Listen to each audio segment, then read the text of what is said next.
This is the evaporator, the rear evaporator, which uses an expansion valve. And since there was such a tough time getting these nuts loose, and they were actually kind of corroded, rusty, or just cruddy, rusty looking in there. And remember, I had to end up putting this upside down in a vise, this valve, to get it off. I'm putting some Teflon tape on there. Normally wouldn't do that, but this is just for anti-seize purposes. So I'm gonna oil up the O-rings. I need to get I was gonna use that, but it's got a little hole in it, so I need to go get a different little tub to pour a little PAG oil in, and then match up the O-rings all throughout the whole process and put them on one at a time. So I'll get this valve put on with the line fed through there and get it tucked back up into the housing, and then we can start. This is actually like the first step of actually now finally moving forward, all the cleaning done and such. Before putting on the O-rings, put a little bit of oil, and you just need a little bit, you know, don't dump a whole thing in there, of the PAG oil. And then, so I'm not sticking my fingers in there, I'll use a pick to pull them back out, and it just cuts down on contaminants. And you're gonna get your fingers oily rolling them on the fittings anyhow, but that is a helpful little tip right there. So yay, first step of the assembly, reassembly, forward progress, yay, is done. You just have to use a lot of care and caution with these very delicate connections. Trying to get this valve off at first, I did put some stress on these, and gentle stress, but had to kind of use delicate aggressiveness to move them back into place. Again, put some Teflon tape on here. Normally I wouldn't do it, but I put that just for anti-seize purposes. So the capillary tube is in and clamped. I'll most likely wrap some of this tape around. I think I saved some of the insulating gloppy goop stuff that came out of here. So I did save, I'm pretty sure that I did, and put it off to the side, the original glippy glop putty that came off of there. Sorry for that less than technical description. Roll putty, whatever you want to call it. I've probably got some new, but this was right here and still good. And I might just put one wrap of this around it just to kind of keep it in place during assembly. I don't think that clip's gonna pop off, and that capillary tube pretty much fits like the original. I got the orientation of these hoses pretty close to how they came out. There was a little bit of, they have been moved a little bit, but again, I don't want to put any undue stress trying to get them perfectly straight, because the hoses are flexible. So it's okay. And the old saying, no good deed goes unpunished. You try and get these things oriented perfect, moving them around a little bit, and then keep stressing this, and then poof, there it goes, crack, tear, rip, hole. So I will go set this in, and actually I think I'm going to connect the hoses first, and then that way I can feed the hoses down through the hole, instead of trying to connect them when this thing is sitting in the corner. And then put that in as an assembly with the hoses, and then just have to clip them together up underneath.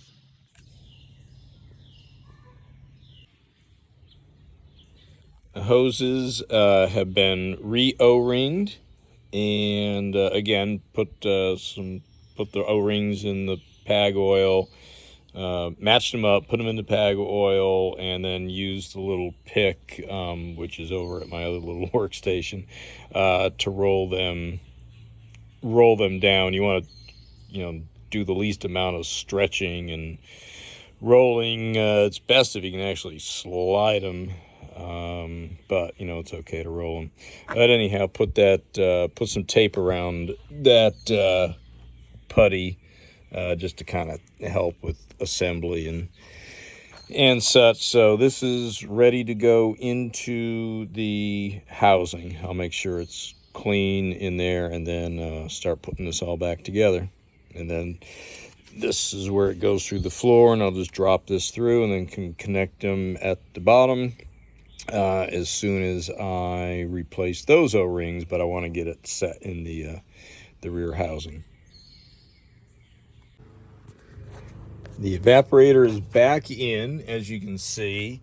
Had to notch this out just a little bit on the high side, because that, I kind of bent it a little bit, but, not too bad. But I didn't want to keep putting stress on it, moving it back and forth. But, it comes out okay. For now, I'm just taping this together with duct tape. There's the evaporator with the expansion valve down in there. It turns out the mode door right there, the little hook on the bottom of it, which actually hooks, this is the vacuum solenoid, the actuator for it. Well, there's a little the hinge on the mode door was, it's all the way down at the bottom. Yeah, can we see it there? Yeah, I've got this just pulled down and hooked and taped right now, just to keep it in AC mode. For it's summer, it's like 90 something degrees out today. So I took the part number for the door is on there, so I took a picture of it, see if I can get it. And it basically, you would have to loosen the unit up a little bit, but it just slides straight up in here.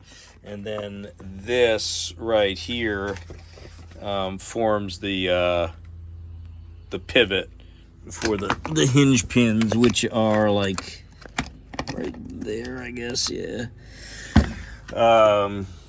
So I'll get this back in, get the lines through the floor, get this settled in, and I can bolt it back together. And it pretty much just sits in there, and then it fastens, I think, there and there to the wall. And worry about this a little later. Right now, I don't need dimes holding up dollars, so right now just need to get this thing together and moving forward, literally. I hate to use that word, it's overused too much, but working from the back to the front. I'll replace these O-rings down here, and then all of our rest of our work will be under the hood up there. These are the bottom connections for the suction and high pressure on the they're in the left rear corner, coming right down from the evaporator in the rear. It should just push together nice and easy, have everything oiled up, and it should just push easy and click into place. So here we are seconds later. I wish I could, maybe on something, only got one up front. I might be able to show that, because I just want to demonstrate. They push together and click together so nice and easy, and that's a sign. If they don't, stop, back up and take a look, because it should just slide right together with minimal force. So here's the new compressor. I did a rough compare on it the other day through the packaging, and it's already got the roll pins to guide it and locate it in place already installed, so that's nice. So just a happy little pop, kind of like opening a soda or beer or whatever for that matter when you pull this off. I do put I just grabbed that because it was closed, but you know, put some kind of rag or towel, and then and it is bolted in, this cover, and then just kind of wiggle it off a little, you know, easy, and you'll hear the psss, and then and that's that. So I'm gonna push this back in and take it up front. Okay, getting ready to hang the compressor.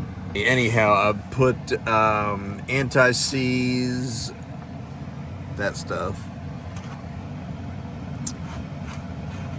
on my compressor bolts and my manifold line connecting bolt. Put some PAG oil on the O-rings here. I'm going to put that cover back on as I kind of scooch it up into place. It's kind of going to go kind of right up into here. I've got my compressor line manifold hanging there and with tin foil on it so it doesn't get any crud in it, and then push the compressor up in through here. When I get it up about halfway, I'll attach the manifold to the compressor, tighten it down. Then I think it's my front two bolts I need to get in ahead of time, because once it's in it, they're kind of blocked by the cross member, so I need to have them up in there ahead of time, and then the back one will just go through a hole in the cross member up there.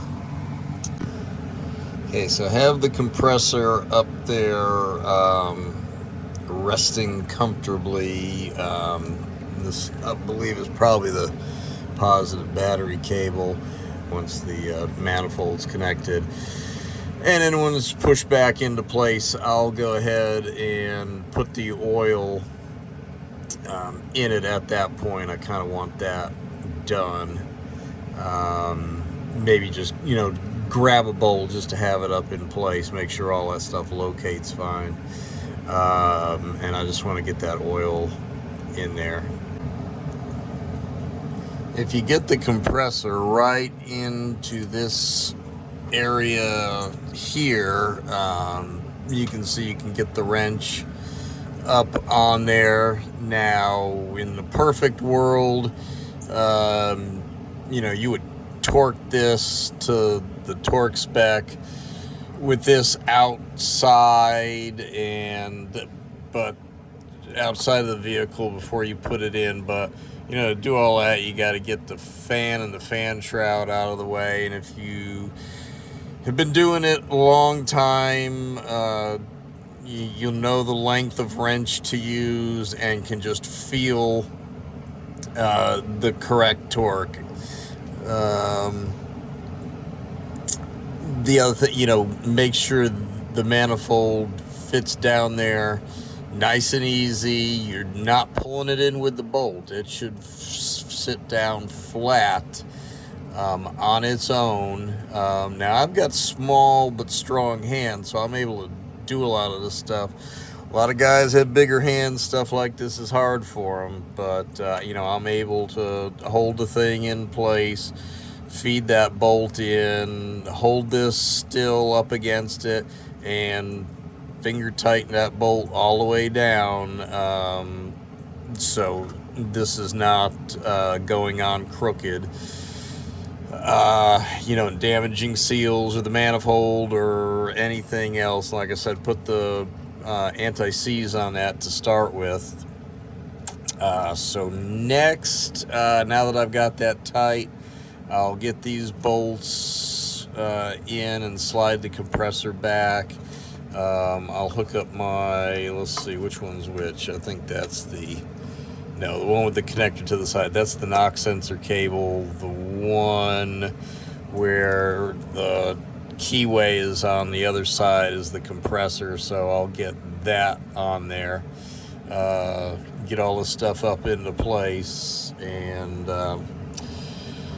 see what I can get done up top side. The belt is the next big thing, and then of course still I need to get that oil in here, and you know, getting the belt is the only other thing that's can be a little tricky and trying, especially, you know, when you're by yourself.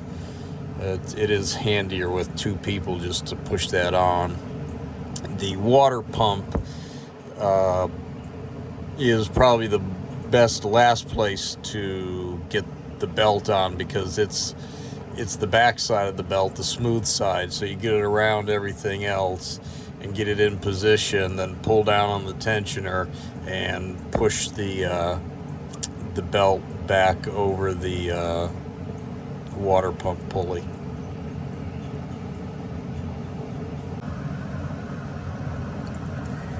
Compressor is hung. All the connectors for the knock sensor, the clutch connector for the compressor, all the bolts are tightened. Oh, and this is the only one you need to get in first before you slide it back. There is a hole for this one, for these two here, you can see right there, and the front, this one and this one have roll pins to locate it properly in the block. So all of that's in. Belt is tightened and installed. Now, like I said, that's easy to do. To loop it on everything, get it started on the water pump. Let's see, can we see it from here? Yeah, get it started on the water pump, and then take the tensioner, put the 1/2-inch drive breaker bar in there. I did it from up top since I was going to put it on the water pump backside of the belt last, and that was the easiest thing. And just pull on the tensioner and slide it on, and that's it. I'm making good progress now that you know, the first worst part, that whole rear air condition evaporator portion, that is like a job unto itself. You know, you essentially have two air conditioning systems in here, so you know, and everything had to be poised and positioned just right. So anyhow, up front the compressor is on, belt is on. Got these lines re-O-ringed and loosely connected up. The orifice tube, as you can see, is in, so it's been oiled up and slid in. Matched it, a black one is what came out, so, and that O-ring has been oiled, so we're ready to make that connection there. And then we've got our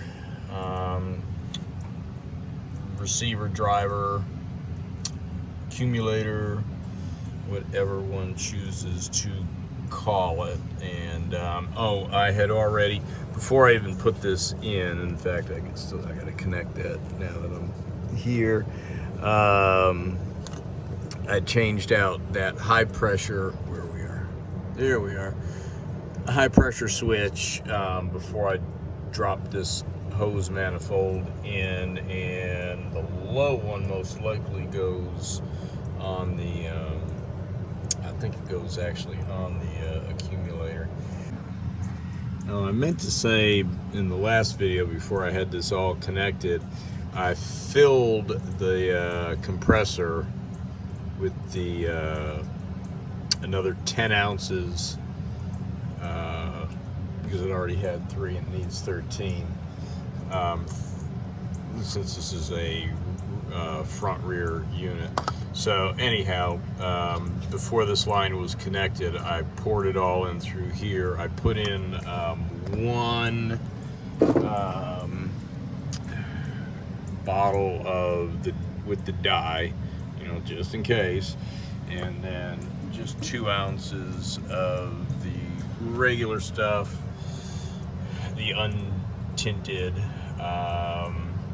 So now we've got this line together, and then got underneath with a pair of gloves. You know, have this line connected because you're gonna suck it and push it through the system. So you can leave it loose a little bit just to see that, yeah, indeed it is working. But it'll turn hard at first, the compressor, if we can see it down there. So you just put on a good pair of work gloves and grab the end and turn it clockwise from the front, and you know, do it slow, and it'll bind up at first because you're trying to compress liquid, and then it'll start pushing it. It'll start pushing and pumping it through, just so you have it in the compressor and not all sitting in this line. So I meant to show that earlier and just kind of went and did it and then closed it all up. So getting ready for the receiver dryer next. This should be the last connection, and it should just slide right on there and give a happy little click at the end. I just can't hold the phone and put that together and show that, so a tripod is definitely on the list. So that went together nicely, and I had, before I put this accumulator in, I had also already put on the low pressure switch. So we'll start checking connections and hook up the vacuum and see if we draw down and don't have any leaks. So the system is all back together and closed up, and it is pulling a 28 inch vacuum, and actually that's perfect vacuum, is 28 inches. So we'll let this run for like an hour. That'll suck all the moisture out of the system, and basically in a vacuum it boils it out. Less pressure water boils at like room temperature. So and the noise you hear is it's hooked up to the vacuum pump.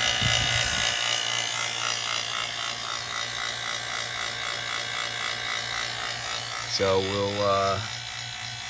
I'll pull this down, let it run for an hour, then we'll close up the valves and see if it holds the vacuum. Well, held vacuum overnight. Needle didn't move a smidge, so it's right in between 29 and 30, and you know, depending on how accurate and how calibrated they are, you know, it held where it was, so yay. So next thing is to put in the air filter box and the brackets for the radiator, and this thing will need a new battery box. I've got to put in the filler tube for the washer.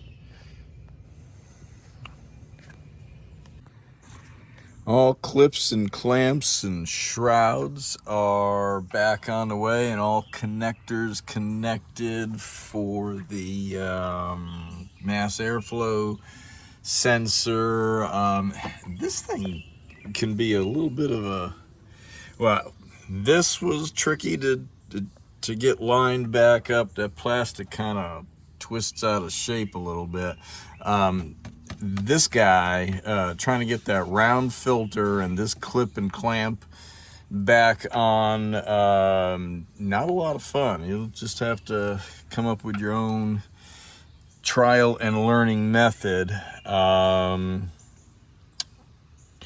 Oh, I might not have mentioned yesterday, but when you're checking it to hold a vacuum, leave these guys open and close these. In fact, close these valves here, and then turn off your pump and see that it holds vacuum. Make sure all your connectors stay tight, because these hoses torque and twist, and they will undo themselves despite your best efforts. So you got to kind of keep an eye on that. So I'm going to open the can here in a second and purge this line. So I'm going to set the phone/camera down for a moment, where I need two hands to do that, and I might be able to show that because you'll have all air in this line here.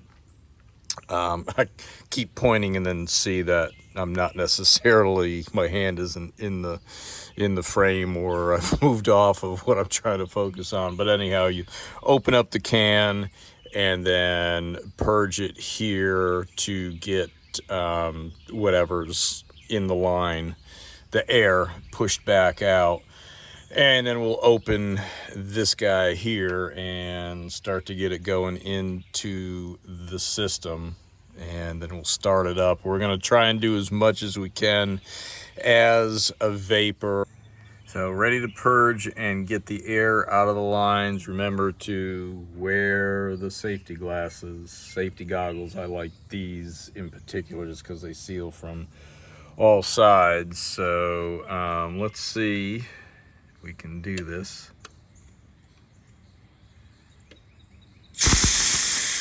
All right, there we go. I hope that got captured. You should have seen and heard the air, or heard the air, and then all of a sudden seen the mist. So it would be a good idea to actually, I'm filming it, so that's why I had to do it that way. Otherwise, I really should have had on some gloves, because as we know, that stuff it's refrigerant, it's cold.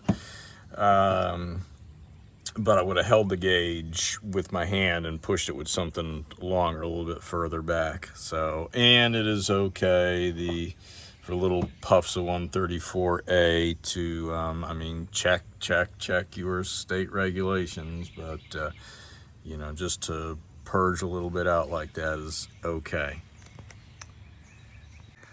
All right, now ready to start letting some of this in as a vapor. And something very important to remember is during the charging process, never, ever, ever, ever, ever open this valve. What these valves do is they control, these valves go to here. The gauges are reading the line, but the valves are controlling from the line to the center connection.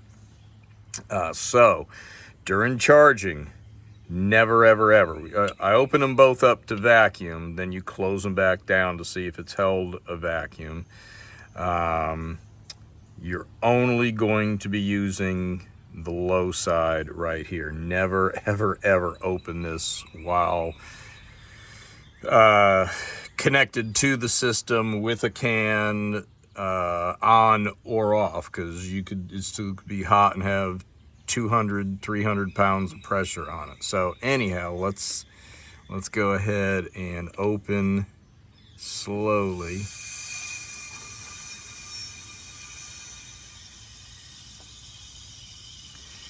And the can should start getting cold, and it is.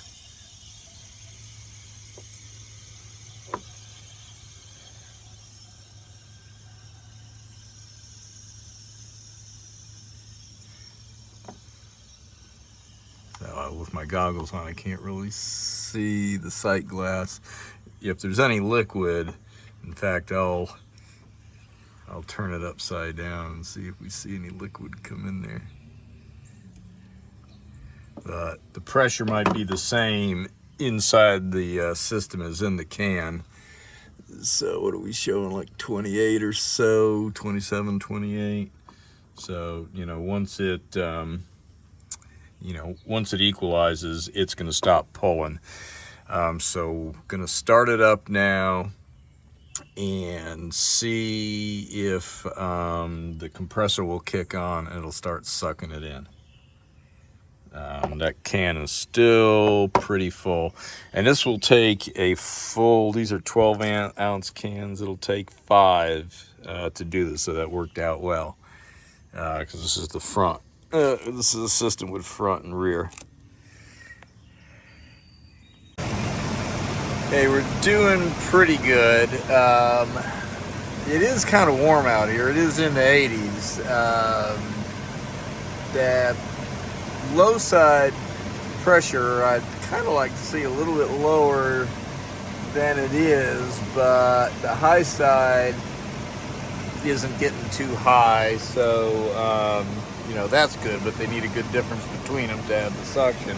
But here's a little trick I do to help speed this up, is just put the can in a this cooler, helps insulate it and hold it for a while, of hot water, and that can will empty really quick. If you're just sitting there with ambient temperature and trying to get it in, it can take 20-30 minutes for a can.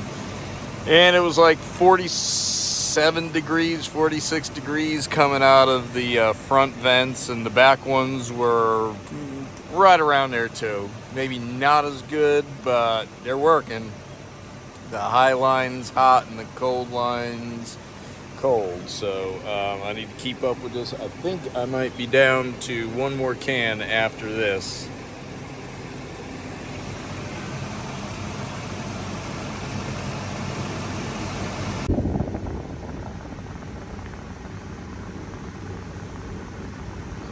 I know this thing is not completely accurate, but and I know it's not 29 degrees coming out of there, but I mean, if it does, I gotta look and see, make sure it's not. We might be freezing something up. I need to check my pressures, but it's working. I mean, it's ice cold air coming out of there. I gotta make sure it's not icing up underneath the hood.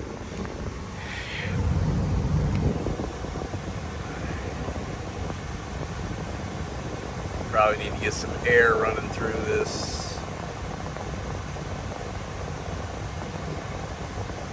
The condenser, need to take it for a ride.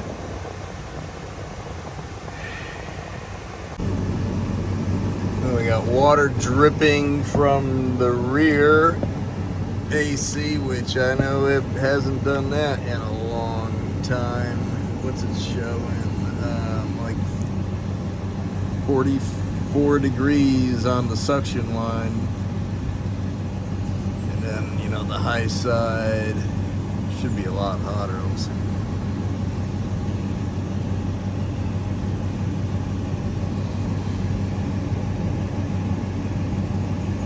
Yeah, 101. So yeah, that's working.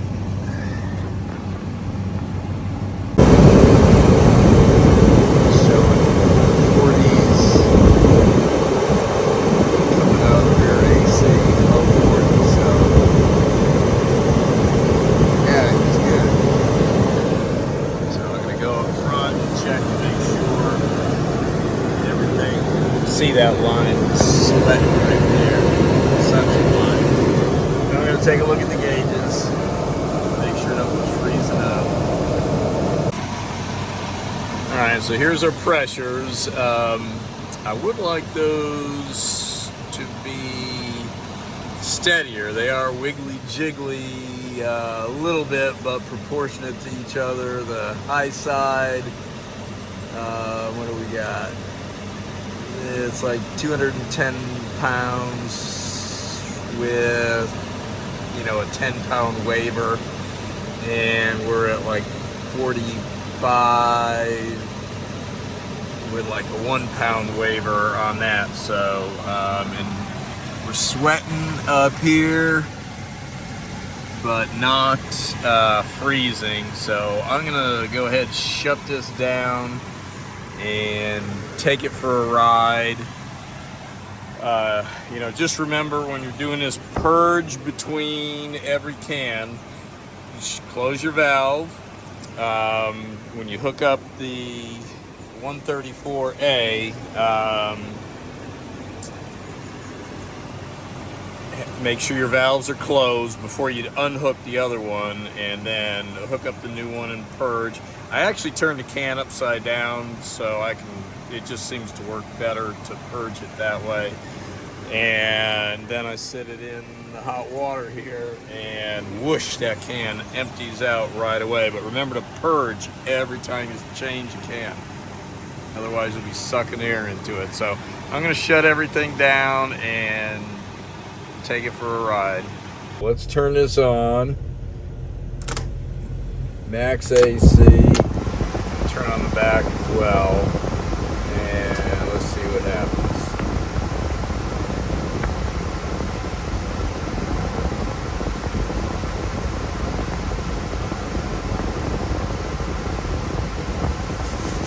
And that is pulling down quick.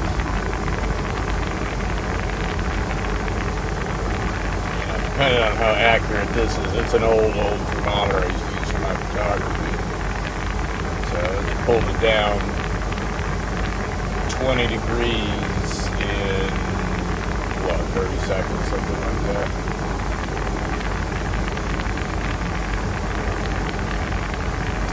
So this is not going to read low enough, but I expect this to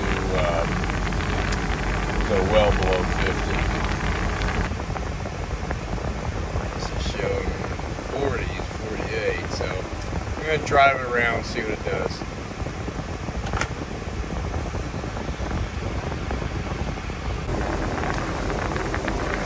When I was going down the road, it pulled it down below 50 on this thermometer, so it had, air going across the condenser and a higher RPM, so I'm just going to rev it up here a little bit.